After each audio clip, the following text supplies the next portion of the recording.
कहानी की शुरुआत में हमें एयरपोर्ट दिखाया जाता है, जहां हम ब्रैड नाम के एक पायलट को देखते हैं। वो तेजी से जहाज की तरफ जा रहा होता है और साथ ही साथ वीडियो कॉल पर अपनी बेटी से बात भी कर रहा होता है। उसकी बेटी कहती है कि आज सुबह मैंने न्यूज देखी थी, जिसमें बताया जा रहा था कि आप जिस एरिया में जा रहे हो वहाँ का मौसम बहुत ज्यादा खराब है, जिस वजह से और भी कई सारी फ्लाइट्स कैंसिल कर दी गई हैं। इसलिए आपको भी अपनी फ्लाइट कैंसिल करके घर वापस आना चाहिए। लेकिन ब्रैड मुस्कुराकर जवाब देता है कि मैं पहले भी कई बार ऐसे मौसम में सेफली जहाज उड़ा चुका हूँ, इसलिए तुम परेशान मत हो, मैं जल्द ही घर वापस आ जाऊंगा। ये सुनकर उसकी बेटी खुश हो जाती है और कॉल काट देती है। उसके बाद ब्रैड जहाज के केबिन में आकर को पायलट से मिलता है। को पायलट थोड़ा सा नर्वस था क्योंकि आज वो पहली बार फ्लाइट उड़ाने वाला था। तभी एक एयर होस्टेस आकर ब्रैड को बाहर बुलाती है, जहाँ एक पुलिस अफसर ब्रैड को बताता है कि इमरजेंसी की वजह से तुम्हें एक कातिल को अपने साथ ले जाना पड़ेगा, जिसका नाम टोनी है। टोनी एक बहुत ही ताकतवर और खतरनाक इंसान है जिस पर मर्डर का केस है और अब इसे जहाज के जरिए दूसरी कंट्री ले जाकर उम्र भर कैद के लिए जेल में डाला जाएगा। वो पुलिस अफसर ब्रैड से कहता है कि ये जिम्मेदारी हम तुम्हें इसलिए दे रहे हैं क्योंकि तुम एक काबिल और समझदार पायलट हो। ब्रैड मान जाता है और टोनी को सबसे लास्ट वाली सीट्स में बिठा देता है ताकि बाकी पैसेंजर्स को कोई परेशानी न हो। उसके बाद सभी पैसेंजर्स अपने सीट्स पर बैठ जाते हैं और ब्रैड जहाज के स्टाफ के पास आकर कंफर्म कर लेता है कि सभी पैसेंजर्स आ गए हैं, जिसके बाद जहाज टेक ऑफ कर लेती है। ऊंचाई पर पहुंचने के बाद ब्रैड जहाज को ऑटो पायलट पर लगाकर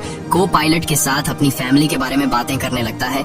ब्रैड को पायलट को मोबाइल में अपनी बेटी की फोटो दिखाता है और कहता है कि मैं अपनी बेटी से बहुत प्यार करता हूँ और हमारा इस दुनिया में एक दूसरे के अलावा और कोई भी नहीं है। दूसरी तरफ जहाज में बैठे पैसेंजर्स सफर को एंजॉय कर रहे होते हैं, लेकिन उन्हें पता नहीं था कि कुछ देर बाद उनके साथ बहुत ही बुरा होने वाला है। केबिन में बैठे दोनों पायलट्स भी खुश थे और जहाज भी नॉर्मल तरीके से फ्लाई कर रहा था, लेकिन तभी अचानक मौसम खराब हो गया और जहाज हल्के से झटके लेने लगा, जिस वजह से ब्रैड परेशान हो जाता है क्योंकि उसे कुछ ठीक नहीं लग रहा था। वो सभी मुसाफिरों को सीट बेल्ट बांधने के लिए अनाउंस करता है और रेडियो के जरिए वो कंट्रोल टावर से बात करने की कोशिश करता है, पर उसकी बात नहीं हो पाती क्योंकि मौसम खराब होने की वजह से यहाँ के सारे रेडियोस काम करना बंद कर देते हैं। तभी अचानक बिजली का तेज झटका प्लेन से आकर लगता है, जिस वजह से प्लेन जोर जोर से झटके लेने लगता है। ब्रैड पैसेंजर्स का हाल देखने के लिए केबिन से बाहर जाता है। पैसेंजर्स को देखकर ब्रैड को थोड़ा बहुत सुकून मिल जाता है क्योंकि सभी पैसेंजर्स सेफ थे, पर यहाँ अब धीरे धीरे लाइट बंद होती जा रही थी और तभी प्लेन को कई और झटके लगते हैं, जिससे ब्रैड का सिर सामने छत से टकराकर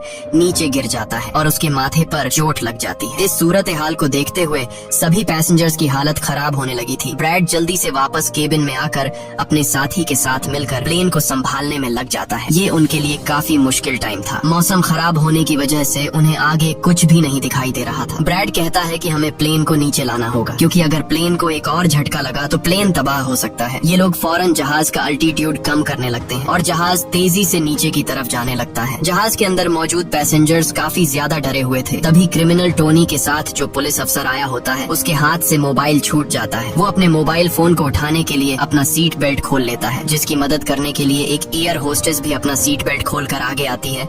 अब क्योंकि प्लेन तेजी से नीचे की तरफ जा रहा था, जिस वजह से उनका सीट बेल्ट खुलते ही ये दोनों तेजी से ऊपर छत से टकरा जाते हैं।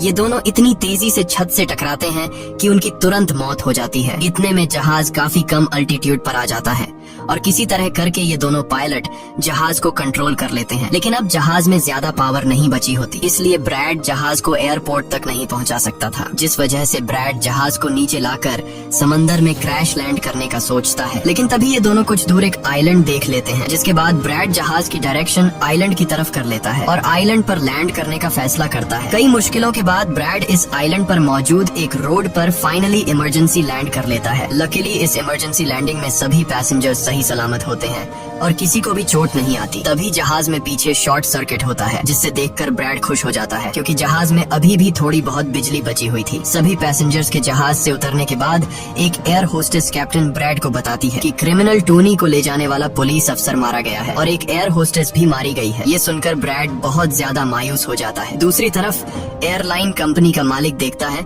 कि उसका एक जहाज अचानक गायब हो गया है क्योंकि उसने प्लेन को लैंड होते हुए नहीं देखा था और काफी देर से रेडियो खराब होने की वजह वजह से उसका पायलट से कांटेक्ट भी नहीं हो पा रहा था। इसीलिए वो एयरलाइन कंपनी का मालिक स्कार्सडेल नाम के एक रेस्क्यू एक्सपर्ट को बुलाता है, जो ऐसे लोगों को ढूंढने का काम करता है जो मुश्किल में कहीं फंसे हुए होते हैं। एयरलाइन कंपनी का मालिक उसे कहता है कि मुझे मेरे प्लेन्स की सारी डिटेल्स चाहिए, जैसे वो कहाँ गया, उसके वर्कर्स और सभी पैसेंजर्स कहाँ हैं। जिसके बाद रेस्क्यू एक्सपर्ट अपने काम पर लग जाता है। दूसरी तरफ सारे पैसेंजर्स इस सोच में थे कि हम यहाँ क्यों उतरे हैं। ब्रैड सभी पैसेंजर्स को इकट्ठा करके समझाता है कि इमरजेंसी की वजह से हमें यहाँ उतरना पड़ा। प्लेन में अभी भी थोड़ी बहुत बिजली मौजूद है, जिसे हम बाकी चीजों को ठीक कर लेंगे। तब तक आप लोग यहाँ आराम से रहें और आप लोग घबराइएगा नहीं, बहुत जल्द हम यहाँ से निकल जाएंगे। जिसके बाद ब्रैड प्लेन के पास आकर उसे ठीक करने में लग जाता है, पर वो देखता है कि जहाज में पावर काफी कम है, इसलिए उन्हें मदद का इंतजार करना होगा। ये लोग मैप निकालकर खुद ही अपनी लोकेशन देखने लगते हैं ताकि उन्हें पता चल सके कि आखिर ये लोग किस जगह पर हैं। ब्रैड का साथी को पायलट नक्शा देखकर बताता है कि हम एक प्राइवेट आइलैंड पर फंसे हुए हैं। ये जगह बहुत ही खतरनाक है। यहाँ पर ऐसे लोग हैं जो किसी सरकार या गवर्नमेंट की बात नहीं मानते। अगर इन लोगों ने हमें पकड़ लिया तो हमारी जान खतरे में पड़ सकती है और हमारी गवर्नमेंट भी हमें नहीं बचा पाएगी। ये सुनकर ब्रैड कहता है कि अब कहीं से भी करके हमें अपनी रेस्क्यू टीम को यहाँ पर बुलाना ही होगा ताकि वो आकर हम सबको बचा ले, क्योंकि यही एक रास्ता है यहाँ से निकलने का। जिसके बाद ये दोनों मदद बुलाने के लिए रेडियो ठीक करने लगते हैं, लेकिन आसमानी बिजली के टकराने से रेडियो बिल्कुल खराब हो चुका था। अब ब्रैड सभी पैसेंजर्स के पास आकर उन्हें बताता है कि किसी खराबी की वजह से रेडियो काम नहीं कर रहा, लेकिन आप सब परेशान मत हो। ब्रैड उन्हें तसल्ली देता है कि हम आइलैंड के दूसरी साइड पर जाकर रेडियो को ढूंढेंगे और कंट्रोल टावर को अपनी लोकेशन बताकर रेस्क्यू टीम को यहाँ पर भेजने के लिए कहेंगे, जो आकर आप सब लोगों को बचा लेंगे। और यहाँ ब्रैड एक बहुत बड़ा कदम उठाता है। वो कहता है कि मेरे साथ टोनी जाएगा। ये कहकर वो टोनी की हथकड़ी खोल देता है। यहाँ ब्रैड जहाज के कोपायलट से कहता है कि तुम जहाज की पावर को रिपेयर करने के काम पर लग जाओ। मैं जल्द ही किसी भी कांटेक्ट के जरिए रेस्क्यू टीम को यहाँ तक लाने की कोशिश करूंगा। जिसके बाद टोनी और ब्रैड रेडियो ढूंढने के लिए जंगल की तरफ निकल पड़ते हैं। रास्ते में टोनी ब्रैड को उस पर भरोसा करने के लिए थैंक्स कहता है। अब हम इस आइलैंड पर रहने वाले आतंकवादी ग्रुप को देखते हैं, जिनके पास एक आदमी दौड़ कर आता है और वो आदमी उस ग्रुप के लीडर को बताता है कि यहाँ आइलैंड पर एक प्लेन आकर रुका है इमरजेंसी की वजह से और उसके अंदर बहुत सारे लोग हैं जो अलग अलग कंट्रीज से हैं। ये सुनकर ग्रुप का लीडर उस आदमी को कुछ पैसे देता है और ग्रुप का लीडर अपनी टीम से तैयार होने को कहता है। आइलैंड के जंगल में ब्रैड और टोनी आगे बढ़ रहे होते हैं। टोनी ब्रैड से पूछता है कि तुमने मुझे आजाद क्यों किया और अब मुझे कहाँ लेकर जा रहे हो। तब ब्रैड उसे कहता है क्योंकि मैं तुम्हारी वजह से सबको खतरे में नहीं डाल सकता और यहाँ एक खतरनाक आतंकवादी ग्रुप है जिसका मेरे साथ मिलकर तुम्हें सामना करना है। तब टोनी ब्रैड से कहता है कि मैं एक मिलिट्री बैकग्राउंड से हूँ और मैं यूएस मिलिट्री में कई साल ड्यूटी कर चुका हूँ। कुछ ही देर में पीछे से टोनी की आवाज आनी बंद हो जाती है। जब ब्रैड पीछे मुड़कर देखता है तो टोनी वहाँ नहीं था। वो ब्रैड से अपनी जान छुड़ाकर भाग चुका था और अब ब्रैड अकेले ही जंगल में आगे निकल पड़ता है। जंगल में आगे बढ़ते हुए ब्रैड एक खाली पड़ी फैक्ट्री में जाता है जहाँ वो एक टेलीफोन को ढूंढ लेता है, लेकिन वो पुराने जमाने का टेलीफोन खराब पड़ा हुआ था। जिसके बाद ब्रैड साइड पर लगे उस टेलीफोन के तार जोड़ने लगता है और टेलीफोन काम करने लग जाता है। ब्रैड जल्दी से कंपनी के हेल्पलाइन पर कॉल करता है। ब्रैड हेल्पलाइन को अपनी लोकेशन और सब कुछ बता देता है, लेकिन लाइन में कोई गड़बड़ी होने की वजह से सामने वाले इंसान तक उसकी आवाज ठीक से नहीं पहुंच रही होती, जिस वजह से हेल्पलाइन वाले ब्रैड की कॉल काट लेते हैं। तब ब्रैड को एक आइडिया आता है। वो अपनी बेटी को कॉल करता है और उसे अपनी लोकेशन और बाकी सारी चीजें एक पेपर पर लिखकर उसके ऑफिस तक पहुंचाने को कहता है। तभी बातचीत के दौरान पीछे से एक आदमी आकर ब्रैड पर हमला कर देता है, लेकिन ब्रैड उसे काफी मुश्किल से काबू कर लेता है और उस आदमी को मार मार कर बेहोश कर देता है। तभी ब्रैड को महसूस होता है कि एक और आदमी इस कमरे में आ रहा है, इसीलिए जल्दी से वो छिप जाता है। पर वो आदमी कोई और नहीं बल्कि टोनी था, जिसने बहुत सारे गुंडों को मारकर उनके हथियार ले लिए थे। और वो ब्रैड को आवाज देता है कि डरो मत, बाहर निकलो। फिर जब ब्रैड सामने आता है तो टोनी ब्रैड को एक बंदूक पकड़ा देता है उसकी हिफाजत के लिए। उसके बाद ये दोनों जब फैक्ट्री के नीचे वाले फ्लोर में आते हैं तो यहाँ उन्हें एक कैमरा मिलता है, कैमरा की रिकॉर्डिंग और वहाँ पड़े पासपोर्ट से इन्हें पता चलता है कि इस आइलैंड पर रहने वाले आतंकवादी लोगों को किडनैप करके उनकी फैमिली से काफी बड़ी रकम की डिमांड करते हैं। और जब किडनैप किए हुए बंदे की फैमिली की तरफ से उन्हें पैसे मिल भी जाते हैं तब भी ये लोग उसे छोड़ने के बजाय मार देते हैं। ये देखकर ब्रैड समझ जाता है कि हमारे पैसेंजर्स भी खतरे में हैं। जिसके बाद ये दोनों बाहर निकलते हैं और सामने उन्हें एक गाड़ी दिखाई देती है। ये गाड़ी उस आतंकवादी की थी जो कुछ देर पहले ब्रैड के हाथों मारा गया। अब ये दोनों बाहर खड़ी गाड़ी में बैठ जाते हैं और अपने पैसेंजर्स की तरफ जाने लगते हैं। उधर सभी पैसेंजर्स ब्रेड के इंतजार में बैठे हुए होते हैं कि ब्रेड जल्द ही उनके लिए मदद लेकर आ जाएगा। तभी उन्हें किसी गाड़ी की आवाज आती है। गाड़ी की आवाज सुनकर ये लोग खुश हो जाते हैं और ये लोग समझते हैं कि ब्रेड उनके लिए रेस्क्यू टीम बुला लिया है। लेकिन ये रेस्क्यू टीम नहीं बल्कि इस आइलैंड पर रहने वाले आतंकवादी थे। वो लोग गोलियां चलाकर सभी पैसेंजर्स को डराने लगते हैं। उन गोलियों की आवाज ब्रेड और टोनी ने भी सुन ली थी, जिसके बाद ये लोग कार की स्पीड बढ़ाकर जल्दी से प्लेन तक पहुंचने की कोशिश करते हैं। आतंकवादी ग्रुप का लीडर एयर होस्टेस से सभी यात्रियों की लिस्ट मांगता है। डर के मारे जल्दी से एयर होस्टेस उसे लिस्ट ला कर दे देती है। फिर गैंग का एक आदमी को पायलट से पूछता है कि तुम्हारा सीनियर पायलट कहाँ पर है, जिस पर को पायलट बताता है कि किसी काम से वो जंगल में गया था पर अभी तक वापस नहीं आया। तभी वहाँ पर ब्रैड और टोनी भी पहुँच जाते हैं, लेकिन ये दोनों चुपके से दूर से इन लोगों को देख रहे होते हैं। इसी दौरान एक औरत वहाँ से भागने की कोशिश करती है पर वो लोग गोली चलाकर उसे मार देते हैं। ये देखकर ब्रैड उनकी मदद करने के लिए जाता है पर टोनी उसे रोक लेता है और टोनी कहता है कि तुम शांत रहो, अभी जाना ठीक नहीं। गैंग का लीडर सभी पैसेंजर्स को एक बस में बैठा लेता है और गैंग का लीडर अपने दो साथियों को वहीं छोड़कर उनसे कहता है कि जाओ, जहाज के अंदर जो भी कीमती सामान है उसे ले आओ। जिसके बाद ये लोग सभी पैसेंजर्स को अपने अड्डे पर ले जाने लगते हैं। गैंग के जाने के बाद ब्रेड टोनी पर गुस्सा करने लगता है कि वो लोग हमारे पैसेंजर्स को ले गए और तुमने मुझे जाने ही नहीं दिया। जिस पर टोनी उसे समझाता है कि वो लोग काफी ज्यादा थे, अगर तुम चले भी जाते तो इतनी बड़ी आर्मी से अकेले नहीं लड़ पाते। अब ये दोनों प्लेन की तरफ बढ़ने लगते हैं और उन दोनों गुंडों को पकड़ लेते हैं जो प्लेन से कीमती सामान चुरा रहे थे। ब्रेड गन पॉइंट पर उनसे पूछता है कि तुम्हारा लीडर पैसेंजर्स को कहाँ पर लेकर गया होगा, जिस पर वो बताता है कि यहाँ से कुछ दूर हमारा एक अड्डा है और वो सब वहीं गए होंगे। दूसरी तरफ ब्रेड की बेटी रेस्क्यू एक्सपर्ट के पास ब्रेड का लिखवाया हुआ पेपर दे देती है, जिस पर प्लेन का लोकेशन और सारी जानकारी लिखी गई होती है। रेस्क्यू एक्सपर्ट सैटेलाइट की मदद से प्लेन की लोकेशन का पता लगा लेता है। उन्हें पता चल जाता है कि प्लेन एक आइलैंड पर फंसा हुआ है और उन्हें ये भी पता चल जाता है कि इस आइलैंड पर एक खतरनाक आतंकवादी ग्रुप है। इसके बाद वो रेस्क्यू ऑफिसर अपनी एक प्राइवेट आर्मी के कैप्टन को कॉल करता है और उसे ये सारी सिचुएशन समझाकर उस आइलैंड पर जाने को कहता है। प्राइवेट आर्मी का कैप्टन मान जाता है और अपने साथियों के साथ एक पैसों का भरा हुआ बैग और कई सारे वेपन्स के बैग गाड़ी में लोड करके उस आइलैंड पर जाने के लिए रेडी हो जाते हैं। दूसरी तरफ ब्रेड देखता है कि उन आतंकवादियों के ले जाने से पहले जहाज के को पायलट ने जहाज का पावर सिस्टम रिपेयर कर लिया था और ब्रेड देखता है कि जहाज में पावर वापस आ गई है, जिसे देखकर वो बहुत खुश हो जाता है। अब ब्रेड आने वाले प्राइवेट आर्मी टीम के लिए अपनी यूनिफॉर्म पर एक मैसेज लिखकर छोड़ देता है और टोनी के साथ उस जगह पर निकल पड़ता है जहाँ गैंग वाले प्लेन के सभी पैसेंजर्स ले गए थे। जंगल के रास्ते से होते हुए ये दोनों उन आतंकवादियों के अड्डे पर पहुँच जाते हैं और ये दोनों गाड़ी से निकलकर चुपके से उस जगह में घुस जाते हैं जहाँ वो सारे गुंडे पैसेंजर्स को डराकर उनकी वीडियोस बना रहे थे ताकि ये वीडियोस इनकी फैमिली को भेजकर उनसे पैसे वसूल सके। दूसरी तरफ रेस्क्यू एक्सपर्ट की तरफ से भेजी गई प्राइवेट टीम भी प्लेन के पास पहुंच जाती है, पर उन्हें वहां जब कोई नहीं मिलता तो टीम का लीडर प्लेन के अंदर जाकर चेक करता है जहां उन्हें दो लोगों की लाशें मिलती हैं। ये वो दो लोग थे जिन्हें गैंग के लीडर ने प्लेन में से सारा कीमती सामान चुराने का कहा था, लेकिन ब्रेड ने उन दोनों को मार दिया। प्राइवेट टीम के कैप्टन को ब्रेड का छोड़ा हुआ मैसेज भी मिलता है जो उस आतंकवादी गैंग के अड्डे तक आने का रास्ता था। आतंकवादियों के अड्डे पर टोनी और ब्रेड चुपके से उन पर नजर रखे हुए थे और जैसे ही उन्हें मौका मिलता है ये दोनों चुपके से पीछे से आकर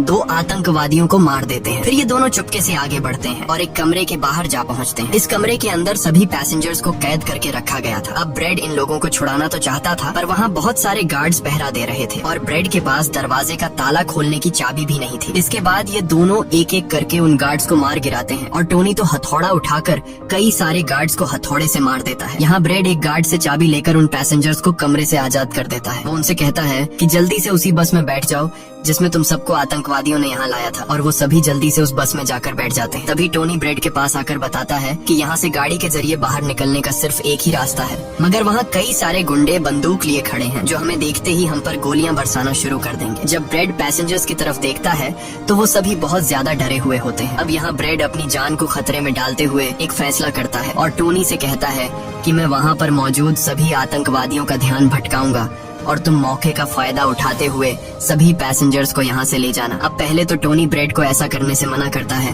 वो कहता है कि ऐसा करने से वो लोग तुम्हें मार देंगे, लेकिन ब्रेड कहता है कि इसके अलावा हमारे पास और कोई दूसरा रास्ता नहीं है। ये सुनकर टोनी मान जाता है। ब्रेड वहाँ से निकलकर आतंकवादियों के पास आता है। वहाँ ब्रेड गैंग के लीडर से बात करता है कि मैंने हेल्प के लिए इन्फॉर्म कर दिया है, जल्द ही यहाँ पर रेस्क्यू टीम आ जाएगी, इसलिए सभी पैसेंजर्स को यहाँ से जाने दो। ये सुनकर सभी गैंग वाले ब्रेड पर हंस पड़ते हैं और ब्रेड को पीटने लग जाते हैं। गैंग का हेड कहता है कि ऐसे कैसे छोड़ दूं, पैसों के बिना मैं किसी को नहीं छोड़ता। और अब जैसे ही ये लोग ब्रेड को मारने वाले होते हैं, तभी वहाँ पर प्राइवेट रेस्क्यू टीम पहुंचकर आतंकवादियों पर हमला कर देती है और काफी देर तक गोलीबारी करने के बाद गैंग के कई सारे लोगों को मारकर वो ब्रेड को छुड़ा लेते हैं और ब्रेड को बस में उठाकर यहाँ से निकल जाते हैं। यहाँ गैंग का लीडर देखता है कि उसके कई सारे साथियों के साथ उसका छोटा भाई भी मारा गया। ये देखकर वो बहुत ज्यादा गुस्सा हो जाता है और कसम उठाकर कहता है कि वो इन लोगों में से एक को भी नहीं छोड़ेगा और सभी को चुन चुन कर मारेगा। इसके बाद वो अपनी टीम से कहता है कि जल्दी से तैयारी कर लो, हम जल्द ही इन लोगों को मारने के लिए निकलेंगे। बस में प्राइवेट टीम का कैप्टन सभी को बताता है कि हम बस 5 लोगों की छोटी सी एक प्राइवेट टीम है जो बस तुम्हें यहाँ बचाने के मिशन पर आए हैं और हम कोई रेस्क्यू टीम नहीं है। रेस्क्यू टीम को यहाँ आने में कुछ टाइम और लगेगा। ये सुनकर ब्रेड घबरा जाता है और कहता है कि हमारे पास टाइम नहीं है, क्योंकि गैंग वाले जल्द ही हमारे पीछे आएंगे और हमें देखते ही मार डालेंगे। पर मेरे पास एक आइडिया है। जहाज के पास पहुँचते ही ब्रेड सभी पैसेंजर्स से कहता है कि जहाज में पावर वापस आ चुकी है, यानी अब जहाज स्टार्ट हो जाएगा और हम लोग फौरन यहाँ से निकल जाएंगे। इसलिए आप सब लोग जल्दी से जहाज में बैठ जाओ, क्योंकि हम रेस्क्यू टीम का इंतजार नहीं कर सकते। उन्हें यहाँ आने में वक्त लगेगा और अगर हम यहाँ रुके तो उन आतंकवादियों के हाथों मारे जाएंगे। ये सुनकर सारे लोग प्लेन में बैठ जाते हैं, जबकि ब्रेड प्लेन की तमाम चेकिंग करने में लग जाता है और प्राइवेट टीम के लोग पहले से आने वाले खतरे के लिए तैयार बैठ जाते हैं। तभी अचानक वो आतंकवादी ग्रुप आकर उन पर हमला कर देता है, जिन्हें देखकर प्राइवेट टीम उन्हें रोकने में लग जाती है और यहाँ दोनों तरफ से काफी गोलीबारी होती है। पर इस प्राइवेट टीम के पास काफी अच्छी गन्स थी, जिस वजह से वो बहुत सारे गुंडों को मार देते हैं। ब्रेड जल्दी से प्राइवेट टीम के लीडर को बताता है कि मैं अगले 5 मिनट बाद जहाज को स्टार्ट करने वाला हूँ और तुम सब भी जल्दी से जहाज में चढ़ जाना। इसके बाद ब्रेड टोनी के पास जाता है और उसका शुक्रिया अदा करता है कि तुमने मेरे इतने मुश्किल वक्त में साथ दिया। ब्रेड खुद को गोलियों से बचाते हुए अंदर जहाज में आकर अपने केबिन में बैठ जाता है और अपने साथी को पायलट के साथ मिलकर प्लेन को स्टार्ट करने में लग जाता है। उधर टोनी के पास गोलियां खत्म हो जाती हैं और जब वो बुलेट्स ढूंढने के लिए प्राइवेट टीम का बैग चेक करता है तो उसे वहाँ पैसों से भरा हुआ एक बैग मिलता है। लेकिन इस वक्त टोनी पैसों को छोड़कर दूसरी बैग से गोलियां निकालकर दोबारा आतंकवादियों से लड़ने लगता है। यहाँ तब तक ब्रेड भी प्लेन को राइट साइड पर घुमा देता है। अब प्राइवेट टीम के सोल्जर्स भी एक एक करके जहाज में चढ़ने लगते हैं और टोनी उन्हें कवर फायर देता है। पावर आने की वजह से रेडियो भी काम करने लग जाता है। अब ब्रेड को प्लेन कंपनी का मालिक बताता है कि मैं तुम्हें कोई सुरक्षित जगह बता दूंगा जहाँ तुम जा सकते हो। अब सभी लोग जहाज में चढ़ जाते हैं, पर टोनी नहीं चढ़ता। वो पैसों से भरा बैग लेकर वहाँ से भागने लगता है, क्योंकि अगर वो इनके साथ प्लेन में वापस गया तो पुलिस वाले उसे फिर से पकड़कर जेल में डाल देंगे। गैंग का लीडर अपने साथियों को मरता हुआ देखकर गुस्से से पागल हो जाता है। वो प्लेन के सामने रॉकेट लॉन्चर लाकर उन्हें एक ही झटके में उड़ाने का सोचता है, लेकिन सही टाइम पर टोनी उसे देख लेता है। अब टोनी जल्दी से बंदूक उठाकर उसे शूट करके मार देता है और सभी लोगों की जान बचा लेता है। ये देखकर ब्रेड टोनी के इस काम से बहुत खुश हो जाता है और ब्रेड अपनी पूरी ताकत लगाकर प्लेन उड़ाने में कामयाब हो ही जाता है। ये देखकर टोनी सभी पैसेंजर्स और ब्रेड के लिए खुश होता है और पैसों का भरा हुआ बैग लेकर जंगल की तरफ भाग जाता है। ब्रेड जहाज को इस आइलैंड से दूर ले जाता है और जहाज का मालिक उसे एक एयरपोर्ट के बारे में बताता है जहां ये लोग जा सकते थे, जो अब इनके काफी करीब था। ब्रेड एयरलाइन कंपनी के मालिक की बताई हुई जगह की तरफ जहाज को ले जाता है, लेकिन तभी एक बार फिर जहाज के इंजन में आग लग जाती है और जहाज तबाह होने लगता है। इसलिए ब्रेड दोबारा से इमरजेंसी वार्निंग ऑन करता है और धीरे धीरे जहाज को नीचे रनवे पर लाने की कोशिश करता है। फाइनली बड़ी मुश्किल के बाद ब्रेड जहाज को रनवे पर उतार देता है और सब लोगों की जान बच जाती है। ब्रेड और उसका साथी को पायलट काफी खुश हो जाते हैं। उधर प्लेन कंपनी का मालिक और उसकी टीम भी बेहद खुश थी। अब ब्रेड पैसेंजर्स का हाल देखने के लिए पीछे जाता है तो वो देखता है कि सभी पैसेंजर्स सेफ हैं और ये देखकर उसके दिल को सुकून मिल जाता है। वहाँ खड़े सभी पैसेंजर्स ब्रेड के लिए तालियां बजाने लगते हैं और ब्रेड का शुक्रिया अदा करते हैं। कुछ ही देर में वहाँ उनके लिए रेस्क्यू टीम भी आ जाती है, जिसे देखकर सभी पैसेंजर्स खुश हो जाते हैं। यहाँ ब्रेड सभी पैसेंजर्स को रेस्क्यू टीम के साथ भेज देता है और कैप्टन फाइनली सुकून की सांस लेते हुए जहाज की सीढ़ियों पर बैठकर अपनी बेटी से कॉल पर बात करता है। इसी के साथ ये कहानी खत्म हो जाती है। अगर आपको वीडियो अच्छी लगी हो तो हमारे चैनल को सब्सक्राइब और वीडियो को लाइक जरूर कीजिएगा।